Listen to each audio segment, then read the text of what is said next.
A TV do passado, das memórias afetivas e das influências socioeconômicas, políticas, culturais e profissionais. A TV do presente e de como se faz presente, do que representa, do que repercute e de como repercute. A TV do amanhã, de como pode ser relevante em alcance e qualidade, que atende às necessidades de um povo cada vez mais disposto a fazer valer os seus direitos e interesses. A seguir, você vai acompanhar reflexões de ativistas e acadêmicos que se dedicam aos campos das diversidades e dos direitos humanos. Uma proposta do meu projeto de pós-doutoramento, vinculado ao Núcleo de Estudos das Diversidades, Intolerâncias e Conflitos da Universidade de São Paulo.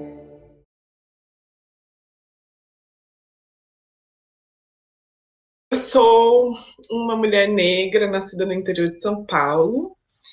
Eu me formei em Relações Internacionais, hoje eu vivo em Brasília, fiz mestrado e doutorado em Sociologia aqui em Brasília, e hoje sou professora substituta na UNB, na Universidade de Brasília, de Sociologia, e também sou consultora internacional, trabalho com direitos das mulheres, direitos de meninas, mas enfim, atuo principalmente com essas temáticas de gênero e raça no Brasil. E no exterior também, porque agora com a consultoria também no exterior. Eu trabalho numa equipe, tenho uma consultoria que eu faço para a ONU, e além disso eu faço parte de uma equipe internacional de consultoria na área de gênero, e a gente presta consultoria, então principalmente para a ONU, né, mas também para outras organizações que tenham a ver com a temática de gênero. Olha, eu era uma criança assim, muito curiosa, para não dizer nerd mesmo, assim. Então eu gostava de várias coisas. Em casa, a minha mãe não gostava muito que a gente assistisse novela, então, assim, eu assistia um pouco quando eu estava na casa dos avós, né, assim, sabia o que estava acontecendo, mas, por exemplo, Malhação, nunca assisti, todo mundo assistia, a gente não assistia. E a gente assistia muito TV Cultura, então eu lembro, assim, desde criança assistia muito Catavento, que era aquele programa infantil que tinha antes do Rá-Tim-Bum, tinha o Catavento, mas eu lembro que era bem pequena, assim, eu lembro só um pouco, assim. E depois do próprio Rá-Tim-Bum, assistia bastante, tinha outro programa que passava na Cultura que eu adorava, que era o Mundo de Bikman, que era o cientista, então, documentário, enfim, assistia, assim, e também assistia com os adultos, tipo jornal, né, Jornal Nacional. Deixa eu ver, não tinha muito, assim, uma coisa que eu não gostasse de assistir, porque eu não gostava, não era uma coisa que a gente tinha que assistir, né, mas, assim, gostava da programação infantil mesmo, até quando eu era mais velho um pouco, assistindo a Castelo Rá-Tim-Bum, que já era mais velho, assim, né, que já era para um público mais jovem, mas eu gostava, e com as minhas irmãs a gente sempre assistiu, assim. Então acho que eu fiquei mais nos programas mais educativos, mas eu achava divertidos também. E aí tinha alguns mais avançados que às vezes eu gostava também, assim, por mais que eu não entendesse tanto. Então, esses de ciência, sabe? Que eu lembro que passava o Telecurso 2000, então antes de ir para a escola, eu deixava, né, em casa ainda tem, na casa dos meus pais, costumo de deixar a TV ligada o tempo todo. Então, às vezes ligava e estava arrumando para ir para a escola, estava passando o Telecurso 2000, então eu ficava ali, aprendi alguma coisa, assim, alguma coisa de curiosidade, sabe? Mas isso também era divertido e também era educativo, não era só uma coisa assim, estou estudando, sabe? E depois teve também na fase de adolescência, como seja adolescente, né? Que a gente aprendeu tudo com aquelas séries. Aprendia como beijar, aprendia, tipo assim, as questões das meninas, e ainda eram meninas de várias gerações, né? Então, assim, das 4 irmãs. Então, isso era legal também, porque era mais divertido. Então, tipo, tinha um caráter educativo, mas era mais para ser divertido. O Mundo da Luz, enfim, acho que basicamente, assim, das minhas lembranças de televisão são muito essas. E tinha também a casa da minha avó, porque na casa da minha avó era diferente. Meus avós vem de uma família de agricultores rurais, bem pobres, assim, e aí adorava, aí ter essa diferença, assim, de classe, sabe? Adorava, passava o dia assistindo Silvio Santos, né? o SBT, então, antes era até, bom, meus avós ainda chamavam de TVS, mas, enfim, também não tinha muito canal, né, era isso, cultura, tinha a Record, a Globo, e meus avós gostavam, assim, de assistir novela, às vezes com os meus tios a gente assistia Globo Repórter, a gente ficava muito na casa da minha avó, então às vezes assistia um Globo Repórter, eles estavam assistindo, aí tinha menos controle, assim, sobre o que a gente assistia, sabe, novela, os programas mesmo do, sei lá, do Gugu, do Silvio Santos, aí eu já ficava ligado o dia inteiro no SBT, assim. E aí fazia parte ali, não necessariamente às vezes a gente estava assistindo, mas tinha alguém assistindo, e a gente estava ali por perto e conversava. Sessão da tarde também, quando eu estava na casa da minha avó, mesmo na casa da minha mãe, a gente assistia bastante, assim, os filmes. Então, eu não tinha uma grande diversidade, assim, possibilidades, né, de canais. Eu acho que Confissões de Adolescente, ainda mais pela fase que estava, assim, era muito legal, assim, porque eu acho que outras pessoas tiveram isso enfim, porque eu pesquiso afetividades também, então eu sei que, por exemplo, Malhação foi muito importante para algumas pessoas, de aprender isso, assim, né, tipo, de aprender, porque a gente acha que isso é tudo muito, entre aspas, natural, mas isso também é aprendido, né, como a gente se relaciona, o que a gente sente, e aí Confissões de Adolescente tinha muito isso, que a gente tipo, aprendia quais eram os dilemas das meninas, e aí a Carol, que ia beijar, que era Débora Seco, né, que interpretava, que ia beijar, e não sabia beijar, e aí ela vai treinar como beijar, e aí a gente ficava assim, então é assim que beija.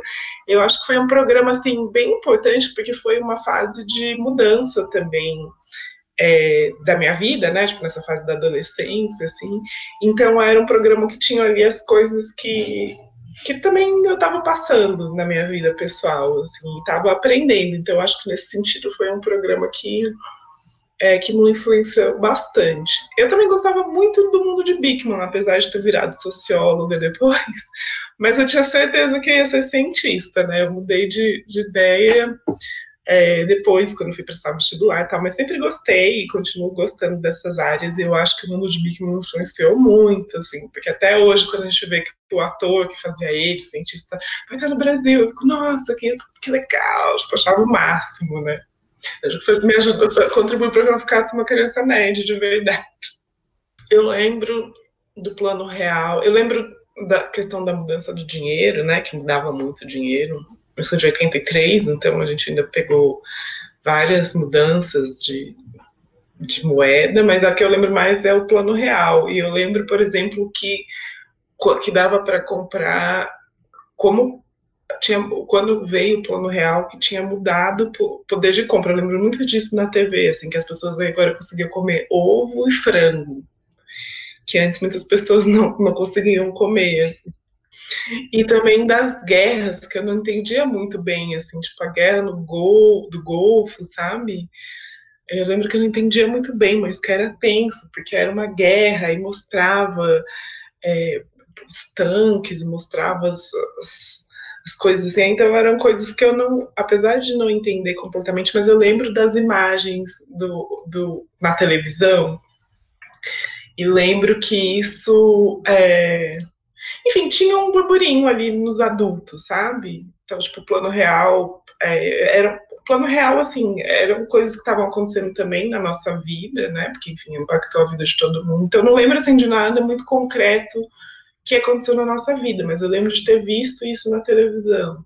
E também essa questão da guerra do Golfo também. Eu lembro das imagens que eu achava muito assim, tipo, como é que é uma guerra, sabe? Tipo, acho que quando a gente, enfim, traz a ideia de guerra e você começa a discutir guerra no jornal, e aí a gente fica tentando imaginar na cabeça, né, fazer tipo essa ideação do que é uma guerra, de como que se desdobra, e uma parte do que acontecia vinha pela televisão, a gente via por lá, assim.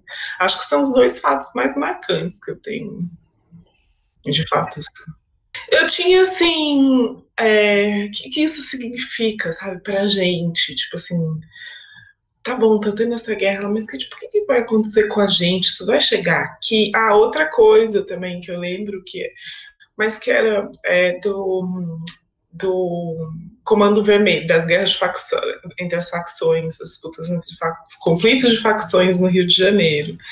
Então tinha muita coisa do Comando Vermelho, mas para mim acho que eu tinha mais medo da guerra que dessa questão do tráfico, porque como eu sou paulista é muito, né, tem essa rivalidade idiota com o Rio de Janeiro, era uma coisa muito assim, o Rio de Janeiro é assim, sabe?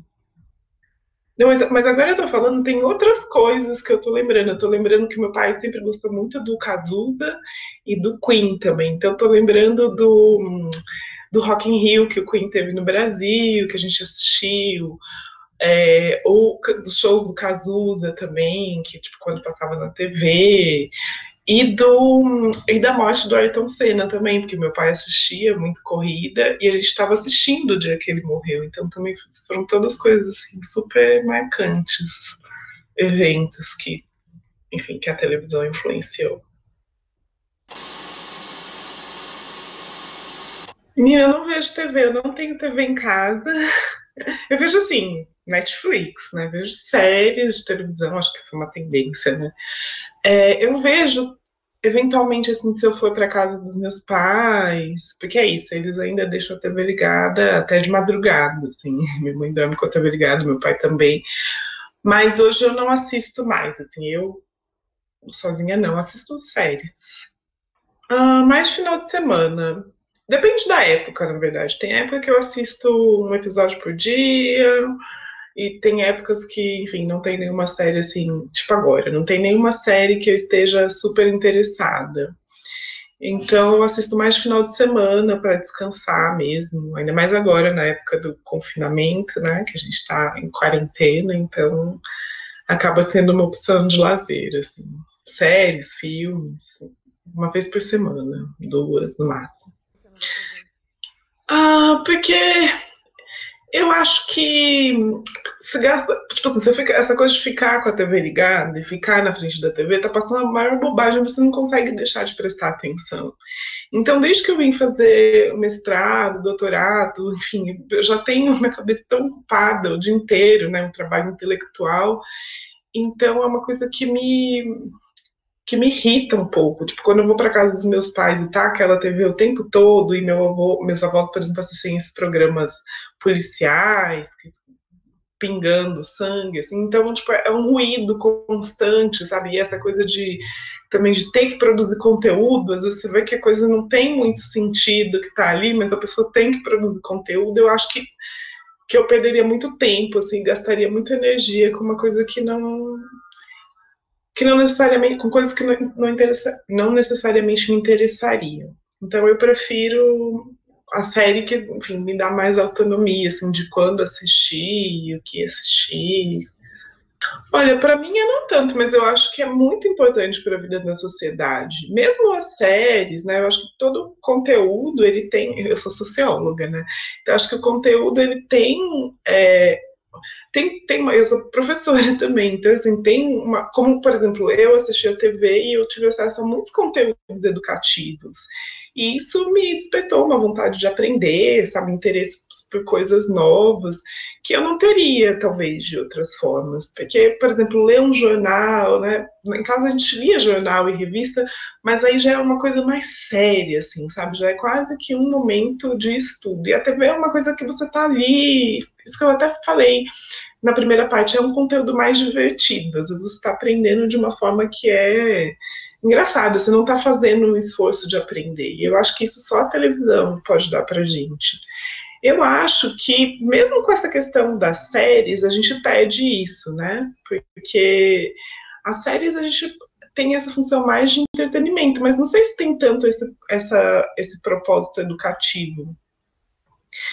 Eu acho que a televisão ela é muito determinante em como a gente forma também a opinião pública, principalmente sobre política, né? A gente vê ainda, tem jornalismo, né, o jornalismo escrito, tem a mídia impressa, que ainda tem alguma importância, a internet, que tem uma importância cada vez maior, mas muito da informação que as famílias brasileiras recebem vem pela televisão, né? E de poucos canais de televisão, de TV aberta. Então, eu acho que isso faz toda a diferença, inclusive nos rumos da nossa política. A gente vê isso, né, que os grandes conglomerados de TV, eles têm uma influência muito grande, por exemplo, na época de votação, ou na época de impeachment. Eu acho que a TV tem um papel fundamental em determinar isso, assim, tanto a opinião pública quanto a questão mais política, mas também nesse, agora eu vou ser bem sociólogo, imaginário social, em como a gente vê as pessoas, as novelas, por exemplo, quem desempenha tal função e quem não desempenha tais funções, né? Quem é o médico, quem é ou a médica, ou quase nunca é a médica, por exemplo, quem são essas pessoas, como elas são retratadas, quem são as famílias, inclusive, como são essas famílias. Eu acho que tudo isso tem um impacto muito grande e às vezes até é um pouco silencioso. A gente acho que subestima a importância da televisão em constituir esse imaginário. A opinião pública acho que é mais visível, mas esse imaginário nacional eu acho que isso é muito importante, como a gente vê o nosso país. Acho que tudo isso tem muito a ver com a TV. Os religiosos odeiam que fica passando coisas religiosas, porque, enfim, né, assiste quem quer, mas eu acho que tem outros momentos de religião, principalmente quando assim, você ainda é tipo assim, aqui é uma missa, aqui é um culto, é uma coisa. Agora, quando é um conteúdo disfarçado, fingido que é, por exemplo, investigativo, mas é religioso, é tendencioso, eu acho isso péssimo. E também o jornalismo em geral, eu acho que tem muitas preocupações, essa questão de também buscar um apelo, né, para conseguir ibope, eu acho que cada vez mais tem apelado para a violência. E eu particularmente não gosto de reality show. Quando começa Big Brother, por exemplo, eu fico assim, ai meu Deus, porque eu não tenho televisão, mas eu sei quase tudo que acontece no Big Brother, porque nas redes sociais fica inundado. Enfim, aí é uma questão de gosto pessoal mesmo, eu não recrimino. Não recrimino quem assiste, enfim, né? Cada um gosta, eu também tenho umas coisas péssimas que eu assisto, então eu não posso recriminar ninguém. Mas reality show, para mim, eu acho que é tanta energia perdida com gente irrelevante, sabe? Eu entendo que existe uma curiosidade, né? Quase que a gente fica lá vidrado em como as pessoas se relacionam, quem elas são, quem elas não são, mas eu acho que isso toma uma proporção tão grande, sabe? As pessoas se envolvem tão visceralmente com pessoas que, no final das contas, não são nada, não fizeram nada, não tem um conteúdo. Assim. Então, eu acho meio uma forçação de barra, sabe? Às vezes saem coisas interessantes desses programas, discussões interessantes, mas no geral não é muito minha praia, não. Então eu gosto de alguns, mas eu gosto daqueles, tipo assim, não gosto desses que as pessoas ficam confinadas 24 horas. Eu acho que, inclusive, tem uma exploração de certos temas que são, por exemplo, a hipersexualização das mulheres. Eu acho que as mulheres já são escolhidas tendo em vista isso, e que isso é reforçado nos programas, tanto que as mulheres que não são hipersexualizadas, geralmente elas não recebem muita atenção do público, isso em geral, claro que tem exceções, né? Mas, então, eu acho, enfim, eu não acho que é legal colocar as pessoas confinadas numa casa, por exemplo. Eu prefiro esses reality shows de fazer alguma coisa, sei lá, que seja de roupa, sabe?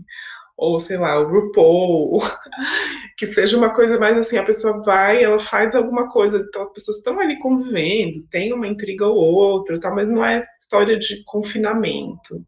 Eu acho que o principal, as pessoas brancas, e principalmente os homens brancos e heterossexuais e cis, eles são colocados como padrão. Então, qualquer coisa para além disso, por exemplo, eu já não gosto de falar diversidade como essa caixinha de pessoas que não são homem branco, porque parece isso, deixa o homem branco, heterossexual, cis, nesse lugar da pessoa normal. E aí tudo que não é isso é como se fosse assim, a cota, sabe?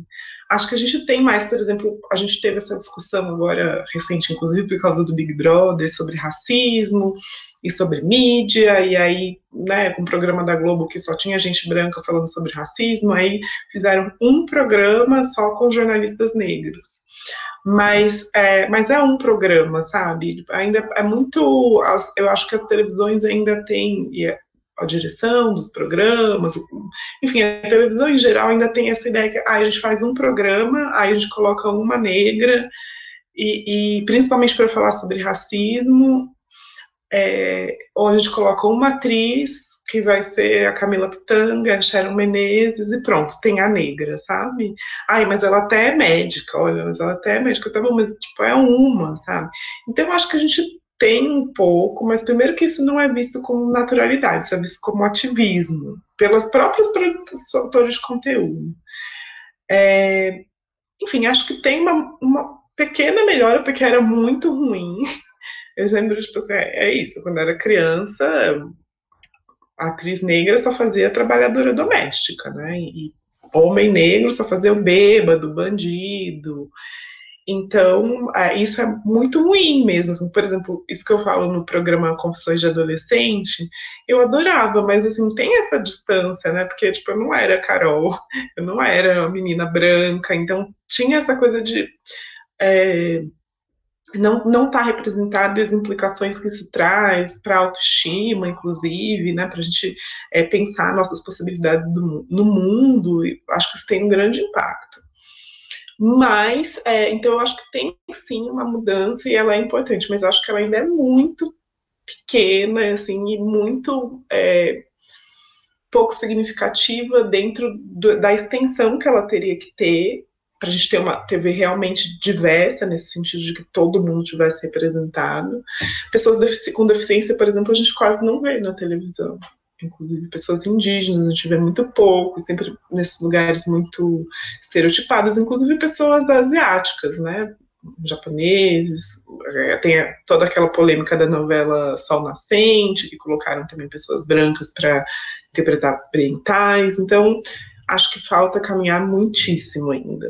Acho que algumas até são, a maior parte não, acho que não são colocadas de forma digna, mas mais do que isso, acho que a gente precisa de mais, sabe? Por exemplo, se a gente pensar que a população negra no Brasil é mais de 56% da população, a gente não tem 56% de atores e atrizes negros na TV.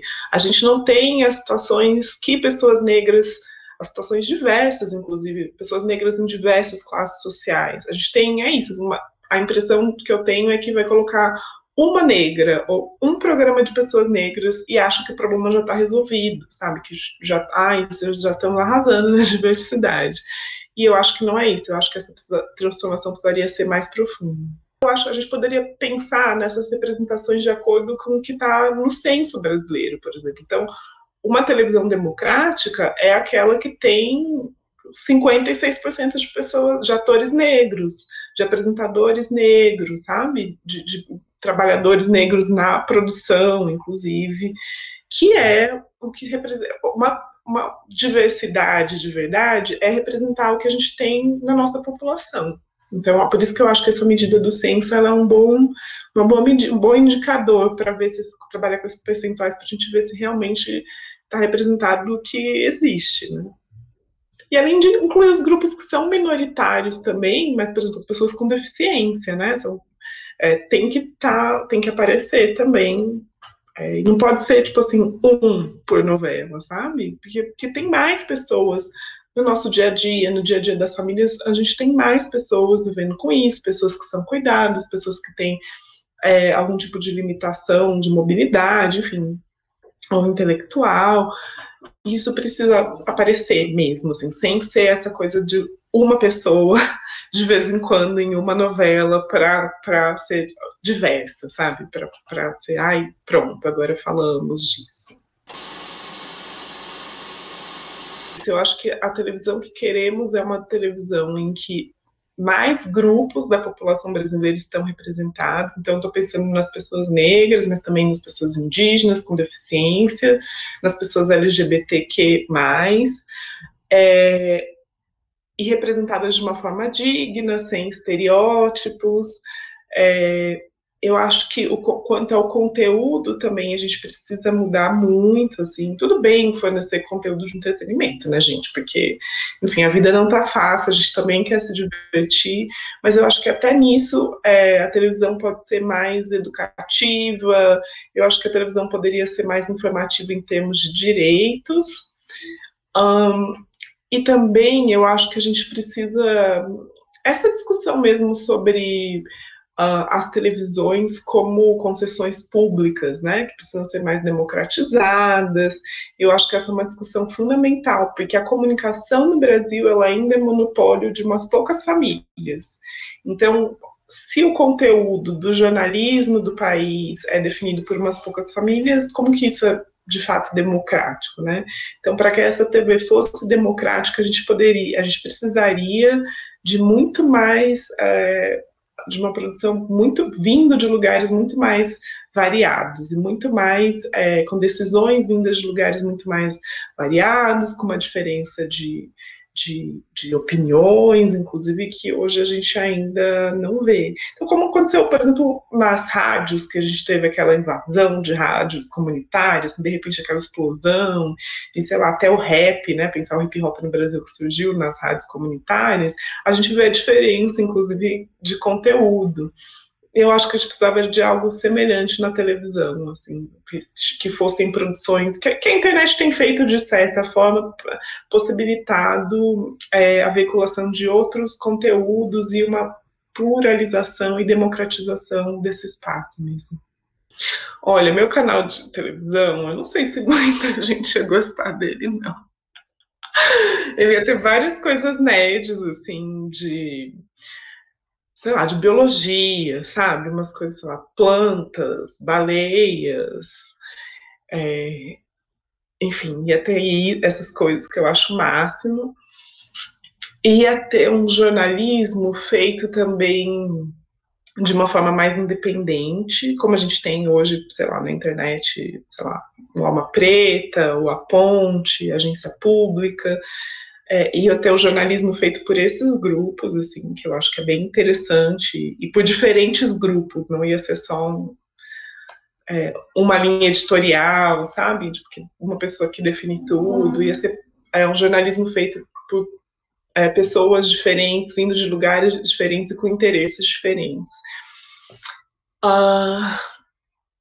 Ia passar também umas séries, sei lá, legais, porque, enfim, eu gosto de umas coisas de detetives, assim, e também, sei lá, séries tipo Conto da Aia, Todo Mundo Odeia o Chris, que eu acho que é uma ótima série sobre racismo também, para falar de racismo, e acho que é isso. E também essas séries mais, tipo, como Confissões de Adolescente, por exemplo, acho que Malhação, recentemente, eu nunca assisti, mas parece que teve uma mudança também, né? Foi um programa que acho que virou um pouco mais educativo, nesse sentido de fazer isso que eu disse, assim, conteúdos que são divertidos, mas que também tem algo, principalmente para criança, também aprende alguma coisa.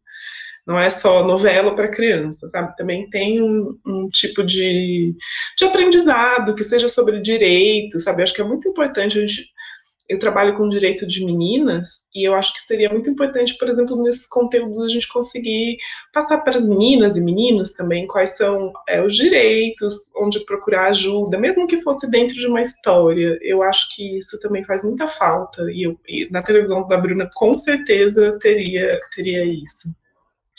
Essa questão, por exemplo, dos horários, né? A gente já teve algumas mudanças nesse sentido. Então, por exemplo, propaganda de cigarro, propaganda de bebida, né? Isso ter alguns horários delimitados, o ajuste dos programas de acordo com o horário, né? Com a idade, com a faixa etária de quem está assistindo. Então, são preocupações que vão contra a ideia só de audiência, né? Mas, por exemplo, se você passa esses programas de crime, de bandido, entre aspas, de criminalização, de perseguição em horário que tem criança em casa assistindo, tipo, É super complicado, inclusive, porque você está expondo, e mais do que tudo, eu acho que você gera uma grande sensação de insegurança na sociedade, que reforça a criminalização de certos grupos sociais, reforça a criminalização de pessoas pobres, de pessoas negras. Como diz uma amiga minha, o corpo negro, tipo, de homem negro, né, assassinado é a sobremesa do brasileiro, porque está passando na televisão, a pessoa está almoçando ou está terminando de almoçar e está vendo lá como uma coisa, um fato cotidiano. Então não tem como a sociedade se mobilizar com isso. Então acho que essa preocupação mais com o conteúdo mesmo de quem está sendo representado de qual forma, seria fundamental também para a gente ter essa televisão que reforçasse menos preconceitos, estereótipos, que fosse ela mesma menos discriminatória. A outra questão é a questão da composição mesmo. Então, a gente tem mais mulheres em postos-chaves, tem mais pessoas negras em postos-chaves, nas edições de jornal, por exemplo, como jornalista também, que é muito baixo o número de jornalistas negros, inclusive na televisão. Então, eu acho que tudo isso seriam preocupações, assim, para a TV de hoje, que vão além da audiência e que melhorariam muito a qualidade. Se a gente não faz isso como sociedade, né, se até hoje a gente não foi capaz de a gente lançar essas normativas de democratização da televisão, que isso é uma obrigação e uma responsabilidade das pessoas que são responsáveis pelas televisões, pelos principais canais de televisão no Brasil. Então, que eles precisam sim ter uma preocupação com o impacto daquilo que eles produzem e lançam na televisão e como isso transforma a nossa sociedade, porque esse impacto é muito grande. Então, nesse sentido que eles têm toda a responsabilidade por tudo que tem acontecido no Brasil, pelo menos nos últimos 30 e poucos anos, que é o tempo que eu estou viva, assim. E gostaria, enfim, e lembrá-los que eles teriam a obrigação de cumprir com esse compromisso democrático da nossa sociedade, e que isso não é compatível com promover os direitos não, os interesses de algumas poucas famílias ou de classes sociais, das classes sociais mais altas. Isso a gente precisaria ter uma representação, tanto representação quanto a decisão muito mais plural e de todos os grupos da nossa sociedade, principalmente dos grupos mais marginalizados. Enfim, eu acho que eu cobraria deles um compromisso com uma democracia real, com um esforço de democratização, um esforço, um compromisso, um esforço com esse exercício de democratização das televisões, dos seus canais de televisão.